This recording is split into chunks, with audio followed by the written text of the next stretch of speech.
रात नींद में नष्ट कर दी, सोते रहे, दिन में भोजन से फुर्सत नहीं मिली। यह मनुष्य जन्म हीरे के सामान बहुमूल्य था जिसे तुमने व्यर्थ कर दिया, कुछ सार्थक किया नहीं तो जीवन का क्या मूल्य बचा। एक कौड़ी खजूर के पेड़ के समान बड़ा होने का क्या लाभ, जो न ठीक से किसी को छांव दे पाता है और न ही उसके फल सुलभ होते हैं।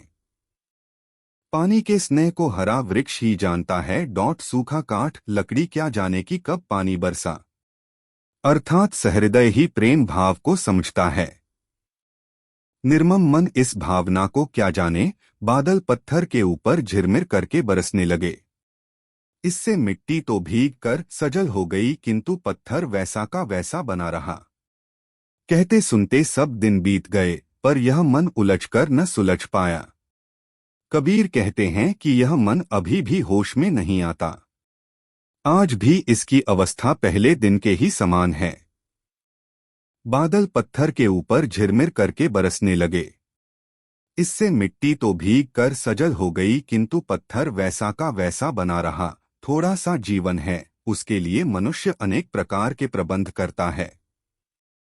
चाहे राजा हो या निर्धन, चाहे बादशाह, सब खड़े खड़े ही नष्ट हो गए।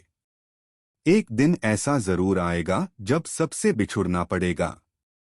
हे राजाओं, हे छत्रपतियों, तुम अभी से सावधान क्यों नहीं हो जाते। कबीर कहते हैं कि जिस व्यक्ति ने प्रेम को चखा नहीं और चख कर स्वाद नहीं लिया, वह उस अतिथि के समान है जो सूने निर्जन घर में जैसा आता है वैसा ही चला भी जाता है, कुछ प्राप्त नहीं कर पाता। महत्व, प्रेम रस, गौरव, गुण तथा स्नेह सब बाढ़ में बह जाते हैं जब किसी मनुष्य से कुछ देने के लिए कहा जाता है। जो जाता है उसे जाने दो, तुम अपनी स्थिति को, दशा को न जाने दो। यदि तुम अपने स्वरूप में बने रहे तो केवट की नाव की तरह अनेक व्यक्ति आकर तुमसे मिलेंगे। मानव जन्म पाना कठिन है। यह शरीर बार बार नहीं मिलता। जो फल वृक्ष से नीचे गिर पड़ता है वह पुनः उसकी डाल पर नहीं लगता। यह शरीर कच्चा घड़ा है जिसे तू साथ लिए घूमता फिरता था। जरा सी चोट लगते ही यह फूट गया, कुछ भी हाथ नहीं आया। अहंकार बहुत बुरी वस्तु है, हो सके तो इससे निकलकर भाग जाओ। मित्र, रूई में लिपटी इस अग्नि अहंकार को मैं कब तक अपने पास रखूं। कबीर कहते हैं, प्रेम का बादल मेरे ऊपर आकर बरस पड़ा जिससे अंतरात्मा तक भीग गई। आसपास पूरा परिवेश हरा भरा हो गया, खुशहाल हो गया। यह प्रेम का अपूर्व प्रभाव है। हम इसी प्रेम में क्यों नहीं जीते।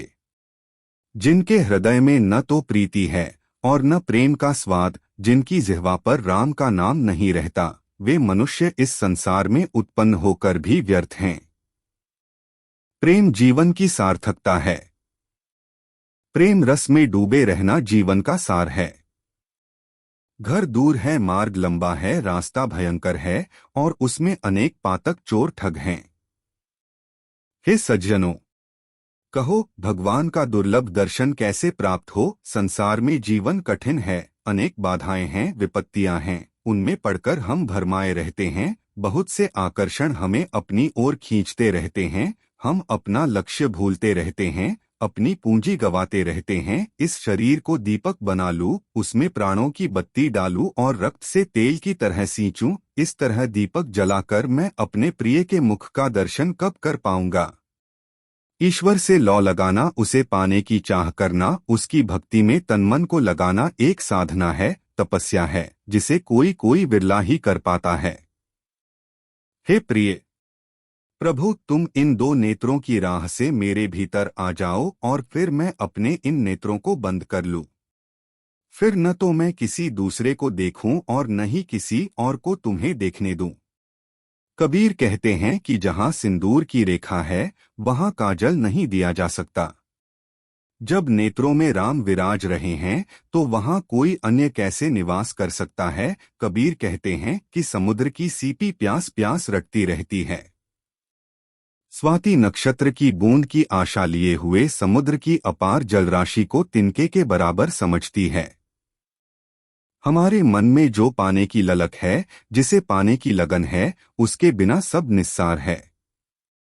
कबीर कहते हैं कि जिन घरों में सप्त स्वर गूंजते थे, पल पल उत्सव मनाए जाते थे, वे घर भी अब खाली पड़े हैं, उन पर कौए बैठने लगे हैं। हमेशा एक सा समय तो नहीं रहता। जहां खुशियां थी वहां गम छा जाता है, जहां हर्ष था वहां विषाद डेरा डाल सकता है। यह इस संसार में होता है। कबीर कहते हैं कि ऊंचे भवनों को देखकर क्या गर्व करते हो। कल या परसों ये ऊंचाइयां और आप भी धरती पर लेट जाएंगे, ध्वस्त हो जाएंगे और ऊपर से घास उगने लगेगी। वीरान सुनसान हो जाएगा जो अभी हंसता खिलखिलाता घर आंगन है। इसलिए कभी गर्व न करना चाहिए। जन्म और मरण का विचार करके बुरे कर्मों को छोड़ दे। जिस मार्ग पर तुझे चलना है उसी मार्ग का स्मरण कर, उसे ही याद रख, उसे ही संवार सुंदर बना।